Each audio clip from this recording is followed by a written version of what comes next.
نحمدہ ونصلی علی رسولہ الکریم۔ حضرات گرامی، برادران اسلام، زکوٰۃ کے مصرف کا ذکر چل رہا تھا۔ زکوٰۃ کے مصارف میں سے مقروض آدمی ہے جس کے اوپر اتنا قرض ہو کہ اس کی مالیت سے قرض منہا کیا جائے تو وہ فقیر اور مسکین بنے، یعنی 52.5 تولے چاندی کی مالیت کے برابر اس کے پاس مال نہ بچے قرض منہا کرنے کے بعد، تو ایسے مقروض کو زکوٰۃ دینا جائز ہے،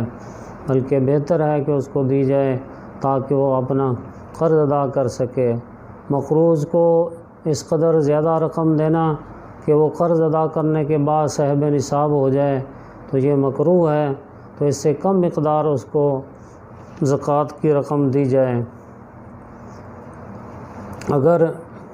مقروض ایسا ہے کہ جتنا اس پر قرض ہے اس کی مالیت سے وہ منہا کر لیں، اس کے بعد اس کے پاس یعنی قربانی کا نصاب موجود رہتا ہے تو ایسے مقروض کو زکوٰۃ دینا جائز نہیں ہے، اس کے لیے لینا بھی جائز نہیں ہے۔ فقیر آدمی کو زکوٰۃ دینا، مثلا کوئی فقیر آدمی ہے تو اس کو آدمی زکوٰۃ دیتے وقت وہ نیت کر لے کہ میں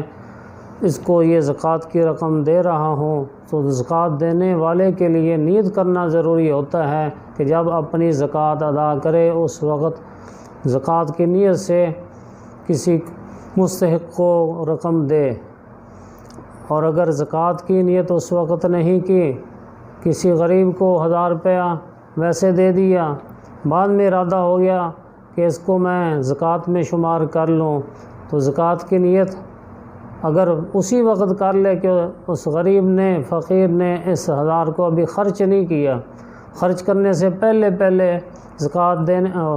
رقم دینے والا زکوٰۃ کی نیت کر سکتا ہے۔ اگر اس نے خرچ کر لیے ہیں تو بعد میں یہ زکوٰۃ کی نیت کرے تو اب زکوٰۃ کی نیت معتبر نہیں ہوگی۔ کسی غریب کو قرض دیے تھے، اب زکوٰۃ دینے کا وقت آ گیا، اب چاہتا ہے کہ میں وہ قرض کی رقم زکوٰۃ میں شمار کر لوں، تو اب غریب کو جو رقم دی ہوئی ہے بطور قرض کے، اب نیت کرنے سے زکوٰۃ ادا نہیں ہوگی، اس لیے کہ نیت دیتے وقت کرنا ضروری ہوتا ہے یا اس کے خرچ کرنے سے پہلے نیت کرنا ضروری ہوتا ہے۔ تو اس صورت میں اگر اس کی خیر خواہی چاہتا ہے تو اس طرح کر لے کہ اپنی طرف سے اس کو اب زکوٰۃ کے پیسے دے دے۔ مثلا 20,000 قرض اس کو دیا ہوا تھا، اب دینے والا چاہتا ہے کہ میں اس کو زکوٰۃ میں شمار کر لوں، تو وہ جو پہلے دیے ہوئے ہیں وہ خرچ کر چکا ہے، وہ تو زکوٰۃ میں شمار نہیں کر سکتا، اب 20,000 اور رقم اپنی طرف سے زکوٰۃ کی نیت سے اس غریب کو دے دے جس کو قرض دیا ہوا ہے۔ دینے کے بعد یعنی اس کو مالک بنا دے، مالک بنانے کے بعد پھر اس کو کہہ دے کہ اپنا قرض واپس کر دے، تو وہ اب اپنا قرض 20,000 واپس کر دے گا، تو اب زکوٰۃ بھی ادا ہو گئی اور غریب کا بوجھ بھی اتر گیا۔ تو یہ طریقہ اختیار کیا جا سکتا ہے۔ یاد رکھیں، زکوٰۃ میں دوسرے کو مالک بنانا ضروری ہوتا ہے، یعنی جو بھی مستحق ہو اس کو مالک بنا کر رقم دی جائے، اور جس چیز میں مالک بننے کی صلاحیت نہیں ہے تو وہاں زکوٰۃ نہیں دی جا سکتی۔ مثلا مسجد کی تعمیر میں آدمی زکوٰۃ کی رقم نہیں لگا سکتا، اس لیے کہ مسجد میں مالک بننے کی صلاحیت نہیں ہے۔ کوئی آدمی فوت ہو گیا ہے، غریب آدمی ہے، اس کا کفن زکوٰۃ کی مد سے اسے نہیں پہنا سکتے، اس لیے کہ اب اس میں مالک بننے کی صلاحیت نہیں ہے، تو اب تجہیز و تکفین کے اخراجات زکوٰۃ کی مد سے نہیں کر سکتے۔ اسی طرح جو غریب آدمی فوت ہو گیا ہے اس کی طرف سے اس کا قرض ادا کرنے سے بھی زکوٰۃ ادا نہیں ہوگی، اس لیے جو بھی زکوٰۃ کے مسائل ہیں ان کا لحاظ کرتے ہوئے آدمی اپنے اس فریضے کو صحیح طریقے سے سر انجام دے۔ اگر کوئی آدمی سال کے اندر تھوڑی زکوٰۃ دینا چاہتا ہے، یعنی سال پورا ہونے سے پہلے تھوڑی زکوٰۃ دیتا رہتا ہے، اور جب سال پورا ہو گیا اس وقت اپنی زکوٰۃ کا حساب کر لے، تو اب جتنی زکوٰۃ بنتی ہے حساب کرنے سے اگر اتنی دے چکا ہے تو ٹھیک ہے، اور اگر کچھ باقی رہتی ہیں تو وہ اب ادا کر دے، اور اگر زیادہ دے چکا ہے، مثلا 40,000 زکوٰۃ بنتی تھی، یہ 50,000 دے چکا ہے، تو یہ جو اوپر والے 10,000 ہیں ان کو آئندہ سال کی زکوٰۃ میں بھی شمار کر سکتا ہے۔ اگر چاہے تو آئندہ سال کی زکوٰۃ میں شمار کر لے، چاہے تو اس کے صدقے کی نیت کر لے، تو جس طریقے سے کرے دونوں صورتیں اس کے لیے جائز ہیں۔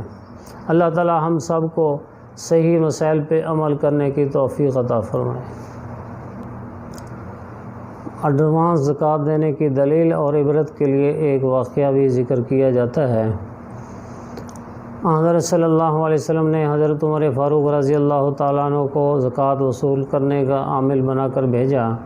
تو یہ زکوٰۃ وصول کر کے لے آئے، تو 3 آدمیوں کی شکایت نبی علیہ الصلوۃ والسلام کی خدمت میں ذکر کی گئی کہ 3 آدمیوں نے زکوٰۃ نہیں دی، ایک حضرت عباس رضی اللہ تعالیٰ عنہ، اور دوسرے حضرت خالد بن ولید رضی اللہ تعالیٰ عنہ، اور تیسرے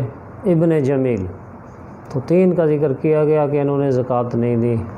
تو حضرت صلی اللہ علیہ وسلم نے فرمایا کہ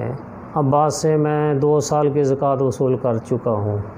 1 سال موجودہ کی اور 1 سال آئندہ کی۔ تو نبی علیہ الصلوۃ والسلام نے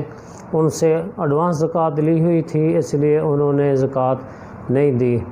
نبی علیہ الصلوۃ والسلام ایڈوانس زکوٰۃ ان سے لے چکے تھے۔ یہ دلیل ہے کہ آدمی سال پورا ہونے سے پہلے بھی جب کہ نصاب موجود ہو پہلے آدمی زکوٰۃ دے سکتا ہے۔ اور حضرت خالد بن ولید رضی اللہ تعالیٰ عنہ کے بارے میں آپ صلی اللہ علیہ وسلم نے فرمایا تم ان پہ ظلم کرتے ہو، انہوں نے تو اپنا سارا مال ہی اللہ کے راستے میں دے رکھا ہے، یعنی اب وہ ان کے پاس اتنا مال ہے ہی نہیں ہے کہ ان کے اوپر زکوٰۃ فرض ہو، انہوں نے اپنا سارا مال ہی اللہ کے راستے میں دے رکھا ہے، جہاد کے اندر انہوں نے اپنا سارا مال وقف کر رکھا ہے، وہ ان پر زکوٰۃ فرض ہی نہیں تھی۔ اور ابن جمیل کے بارے میں نبی علیہ الصلوۃ والسلام نے افسوس کا اظہار کیا کہ یہ پہلے مالدار نہیں تھا، اس نے نبی علیہ الصلوۃ والسلام سے دعا کرائی، نبی علیہ الصلوۃ والسلام کی دعا کی برکت سے اللہ تعالیٰ نے اس کو مالدار بنا دیا، اب اس پر نصاب سے زیادہ مال اس کے پاس موجود تھا، زکوٰۃ اس پہ ضروری تھی، تو اس نے نہیں دی، اس پر نبی علیہ الصلوۃ والسلام نے افسوس کا اظہار کیا۔ بعد میں پھر یہ ابن جمیل اپنی زکوٰۃ لے کر نبی علیہ الصلوۃ والسلام کی خدمت میں آیا، تو نبی علیہ الصلوۃ والسلام نے اس سے زکوٰۃ قبول نہیں کی۔ اس کے بعد پھر حضرت ابوبکر صدیق رضی اللہ تعالیٰ عنہ کے زمانے میں وہ اپنی زکوٰۃ لے کر آیا، تو انہوں نے بھی فرمایا جب نبی علیہ الصلوۃ والسلام نے قبول نہیں کی تو میں بھی قبول نہیں کرتا۔ اس کے بعد پھر وہ حضرت عمر فاروق رضی اللہ تعالیٰ عنہ جب خلیفہ بنے، ان کے زمانے میں وہ اپنی زکوٰۃ لے کر آیا تو انہوں نے بھی قبول نہیں کی۔ تو اس لیے آدمی اس سے عبرت حاصل کرے کہ زکوٰۃ کی ادائیگی میں نخرے نہ کرے، اس کو فریضہ سمجھ کر ادا کرے۔ ابن جمیل یہ کون تھا؟ بعض حضرات نے لکھا ہے پہلے یہ منافق تھا، بعد میں یہ مسلمان ہو گیا تھا، صحیح مسلمان ہو گیا تھا، پہلے یہ منافق تھا۔ تو اس سے بھی ہم سب کے لیے عبرت ہے کہ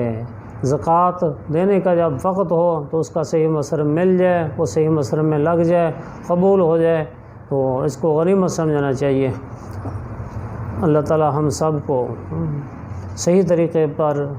مسائل پہ آپ صلی اللہ علیہ وسلم کے احکامات پر عمل کرنے کی توفیق عطا فرمائے۔